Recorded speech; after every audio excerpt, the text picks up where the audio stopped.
Good morning and welcome from sunny Florida, one of my favorite places in the whole wide world. I am down here at my second home in Florida and I have a cold, so you're going to have to bear with me through this.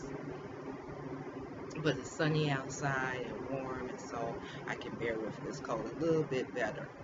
Many of you know that this was my long-term vision, was to have a second home in a sunny, warm climate. And it was a 10-year journey. So, baby steps. It was baby steps. But what was most important for me was staying faithful, staying focused, and staying committed. Things that I've talked about in previous weeks. So, let's move forward. Right now, you should have your vision posted somewhere where you can see it every day. I had sunny location posted, vacations posted. That was my focus. That kept me focused every week. And you should have your mission. So where it is that you want to go. And you have your plan in the making. So you have your budget. And so you're hopefully looking at that budget on a regular basis. For me, I look at my financials on a daily basis, but that's just me. For you, it may be weekly, it may be every other week. For some of you, it may just be monthly because it may be too depressing to look at it every day and it may just bring you down. So you have to figure out what is that time frame, that perfect time frame for you so that you can move forward in a positive direction. You've been hopefully tracking your expenses, excuse me, and seeing some patterns of things that you want to correct and do differently. And so now we're going to start the real work of starting to reduce that debt. Now, understand with reducing debt, you also want to increase your income. So you want to start saving money. And we are going to talk in the coming weeks about that saving part. But let's talk today a little bit about that plan of reducing that debt. So if you put every single thing, every single liability that you have on that spreadsheet, you should have a list of secured debt and unsecured debt. Now the secured debt, car notes, house notes, those you have to pay or else they're going to repossess it. So those amounts, you're going to automatically pay those each month. The unsecured debt may cause you problems where they're not actually going to come and take an asset because there's no asset to take. But those are the ones that really cause the burdens. I usually consider secured debt to be good debt and the unsecured, generally speaking, to be the bad debt.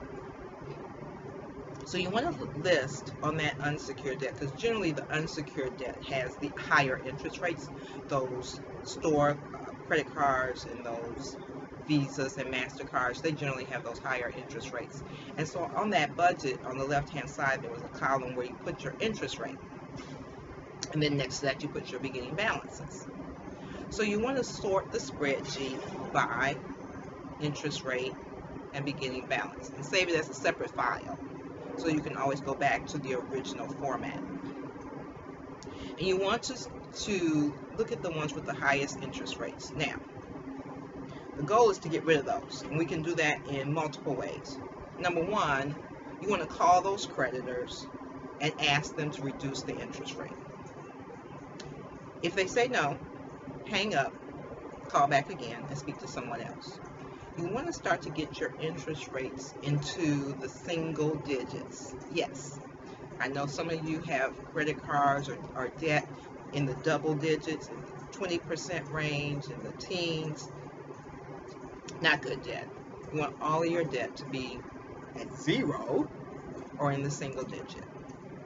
So after you call all of your debtors, all of them, and negotiate down your interest rates, that's in and of itself going to make you feel better. And your goal is to get rid of the ones with the highest interest rates first. The other thing I want you to do is I want you to find the one that has the lowest balance. Hopefully it's in the 3 digits, like maybe $500 or $700. Put a plan in place to pay those off in the next 12 months. So their goal is for that balance all the way to the right to be zero by December 31st, 2015 or sooner. It's going to make you feel better. And it's just like losing weight. I mean, that's my challenge in life. When you lose a couple of pounds, it makes you feel good. It makes you keep going. It makes you keep moving forward. Whereas if you never see any movement, then you fall off the bandwagon so much sooner. So 2 things for this week. Call all your creditors, renegotiate down your rate, and number 2, determine which ones you're going to start to pay off first. The ones with the highest interest rates and the ones with the lowest balances. I hope you have a great week. I'm going to think of you while I'm here in sunny Florida, and we'll talk again soon. Remember, stay faithful, stay focused, and stay committed. We're on that road to debt freedom. Have a great week.